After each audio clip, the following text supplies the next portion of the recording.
C'est une catastrophe en vrai. C'est une catastrophe. Au Mexique, je me suis lancé un défi. Traverser la péninsule du Yucatan d'est en ouest avec un vélo économique et un équipement minimaliste. Et dans cette série de vidéos, je vous partage mon aventure. Aujourd'hui, grosse journée sur la route. Environ 60 km, entre 70 et 100, ça dépendra. Je vais faire des petites routes. Il n'y a plus d'autoroute, donc ça c'est pas mal. Il n'y a pas d'endroit où dormir sur la route, ça va être ça tout l'enjeu.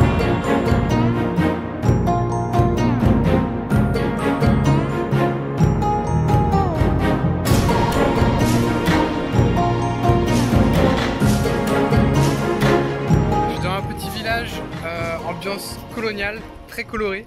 Il y a pas mal de jaune, de bleu, de rose, regardez. On dirait un petit peu la Provence ou un petit peu l'Espagne, je sais pas. Les gens ici sont vraiment très souriants, très amicaux.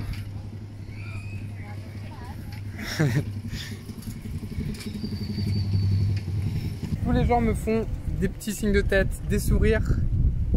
Et je pense qu'ils n'ont pas ici l'habitude de voir les touristes.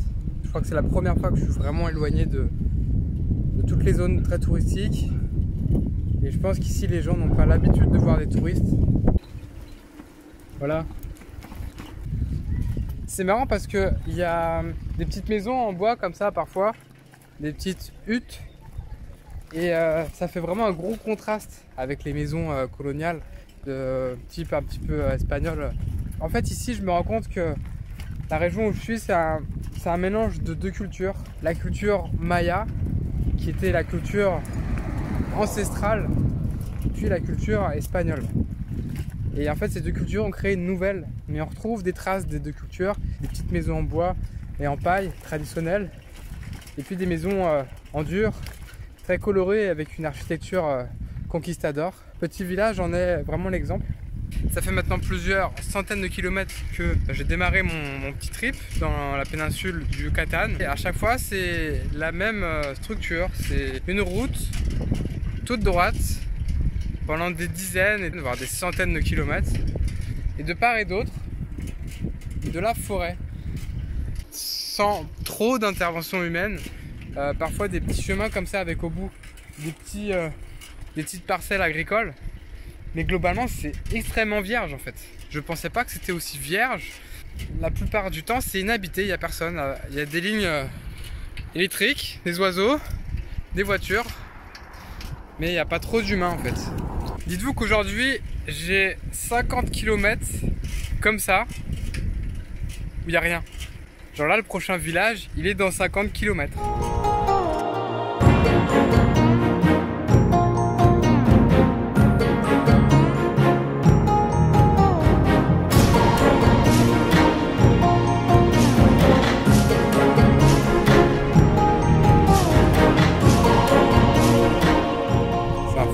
Il y a encore de la foule, mais il ne s'est pas propagé partout.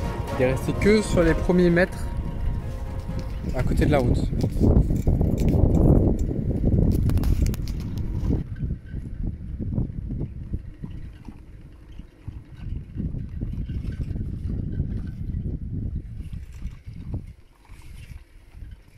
Ça me choque même plus quand je vois les trucs comme ça. Ça fait partie du décor. Partout. Pas que au Mexique, hein, partout. Je viens de finir mes 50 km de race campagne pour arriver dans ce petit village. Il n'y a pas de restaurant, que des petits magasins. Et le problème en fait, c'est que dans les petits magasins, ils vendent que des sucreries. Que des petits gâteaux, des bonbons, des chips, du coca, que de la merde. C'est que de la merde, ici ils bouffent que de la merde. Je veux juste manger un truc normal en fait. Je veux... Même s'il y a des fruits, même s'il y a des fruits, je suis content. Mais je veux manger un truc normal, j'ai pas de m'en bouffer de la merde quoi. Voilà. ¿Dónde puedo comer? En el restaurant? Regarde, tu vois toute la graille? Que de la merde. Pasando la iglesia católica a una cuadra hay una lonchería donde venden comida. So it's todo recto? La iglesia tiene que pasar y a una cuadra. Una cuadra? Una esquina. Ah ok. ¿Sí? Ok. Gracias.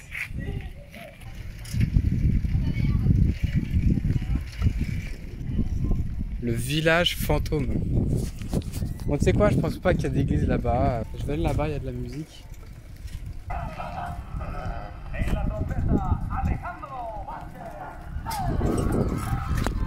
Pardon.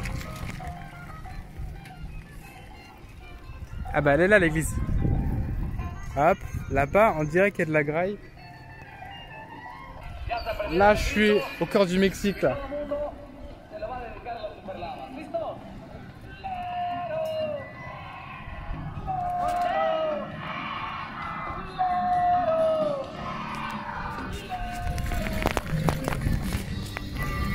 Hola hombre. ¿Es un restaurante aquí? ¿Aquí es un restaurante? ¿Puedo comer aquí? ¿Sí? Ok. ¿Puedo comer aquí? Ya acabó, no hay nada. Oh. Se gastó. ¿Dónde? No, No way. Ok. de Gracias.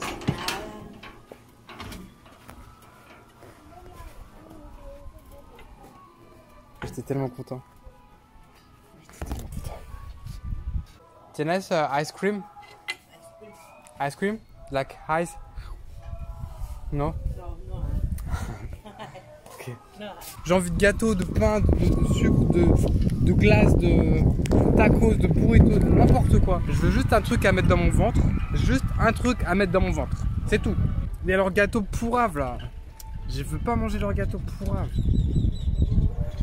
Je suis exigeant quand même, je sais, je suis exigeant. Je veux de l'énergie, il y a des gâteaux, je pourrais acheter des gâteaux. Mais j'ai envie de manger un truc bon. J'ai envie d'être satisfait de ce que je mange. J'ai envie d'être content de ce que je mange. Je veux pas manger de la merde.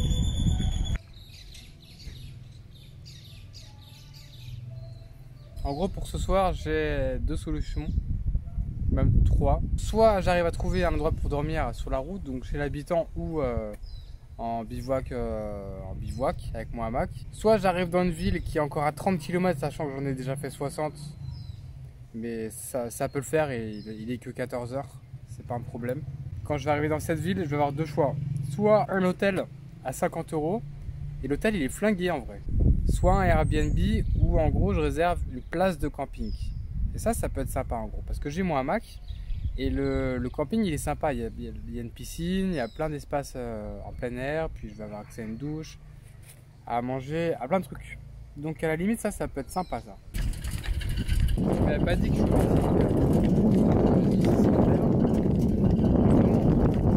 Parfois ce pays me fait penser à la taille, les plantes, la température, les constructions parfois, les voitures, ils aiment bien aussi les pick-up, les scooters, les motos, les vélos. Et un petit pick-up, là c'est très plat, c'est très plat. La Thaïlande c'est beaucoup moins plat. Je suis en train de me diriger en direction d'un feu là. J'imagine que c'est un feu de forêt, il a l'air assez important. Je sais pas si je vais passer à côté ou pas. On va voir ça, j'espère que pouvoir quand même respirer un petit peu quoi.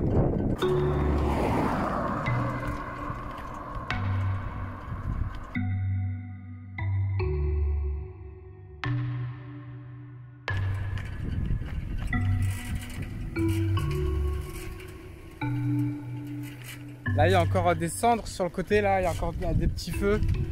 Je peux vous dire que la température elle a changé hein. Elle a changé la température, c'est plus la même hein. Là de ce côté là ils arrosent pour éviter que le feu se propage. Et là le feu il est juste là. Je peux l'entendre d'ici. Oh putain je peux le voir.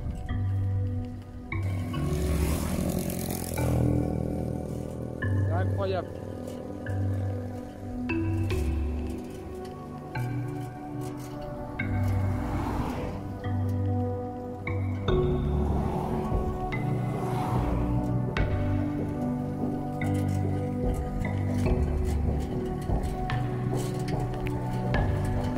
Les autorités elles ont l'air complètement dépassées hein. Elles peuvent rien faire. En fait j'arrive pas à savoir si ils crament volontairement comme en Asie pour pousser les trucs derrière, pour planter les trucs derrière, ou si c'est un vrai feu de forêt quoi. Mais c'est impressionnant à voir quand même hein. Là vous l'avez pas vous la température, mais je peux vous dire qu'il fait chaud là. Déjà qu'il fait chaud au Mexique.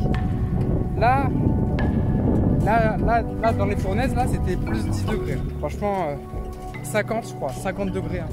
Sans vouloir exagérer.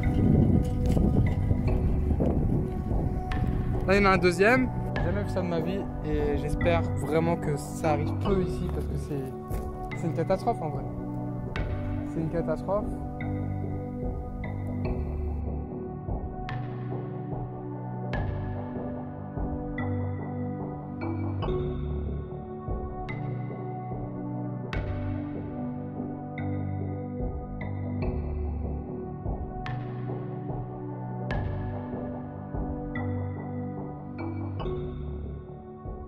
Regardez cet endroit, c'est tellement atypique.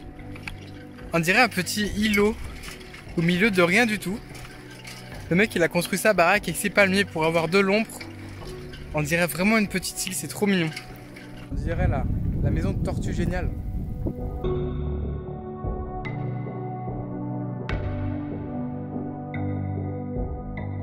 100 km aujourd'hui, 100 km. J'ai rarement fait ça, même quand je voyageais avec mon TX400, mon vélo tout équipé et tout. Là, j'ai mal au cul quand même. Et j'ai faim. Non, mais je vais arriver au petit camping. J'espère qu'ils auront une petite place pour moi.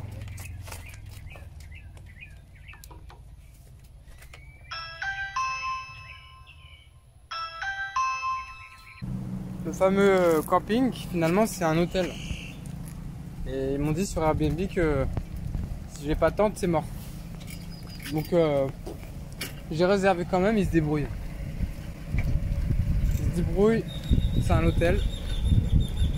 Franchement, là tu vois, je pourrais mettre mon hamac là. Tranquille, pas de problème. Mais, regarde la sécurité. Faut savoir qu'au Mexique, il y a pas mal de vols. Hein. Regarde, tout le monde peut passer ici. Tout le monde peut passer ici. En 2 secondes, quelqu'un me pète à mes affaires. Franchement, l'endroit il est cool, hein. Mais ça me fatigue, tu vois. J'ai préféré payer un petit peu plus pour dans une chambre d'hôtel. Je suis assez satisfait de l'endroit, c'est très très cosy. Non mais là on peut être au moins 4 dans ce lit, je vous jure. J'ai jamais vu un lit aussi grand. Je peux dormir en horizontal. Je sais pas comment ils font ça. C'est des pros, hein. C'est vraiment des pros.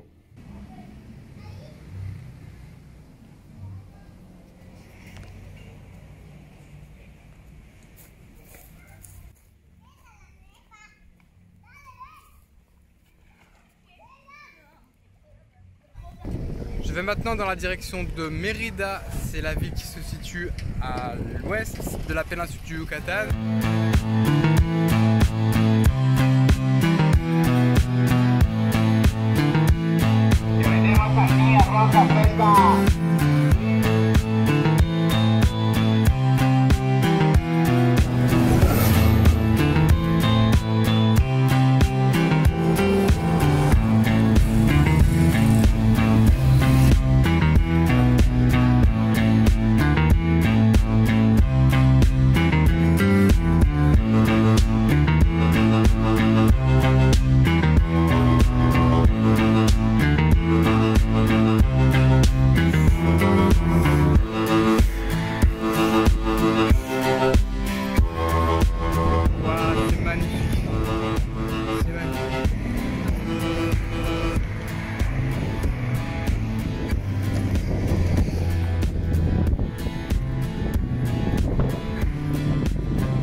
Assez satisfait de ce voyage, il n'y a pas eu de galère, rien du tout, j'ai même pas crevé une fois, tout s'est bien passé et c'était vraiment une bonne manière de découvrir la péninsule du Yucatan, les terres historiques des Mayas. J'espère que cette petite série de vidéos vous a plu. Si c'est le cas, n'hésitez pas à me le dire dans les commentaires, vous me dites si vous voulez plus de vidéos comme ça. Abonnez-vous si vous n'êtes pas abonné, vous êtes 90% de la chaîne à ne pas être abonné. Donc, si vous voulez soutenir un petit peu la chaîne, vous pouvez vous abonner. Si vous vous intéressez au voyage, il y a tous les liens qui sont dans la description, mes e-books, mes programmes. Et puis, je vous dis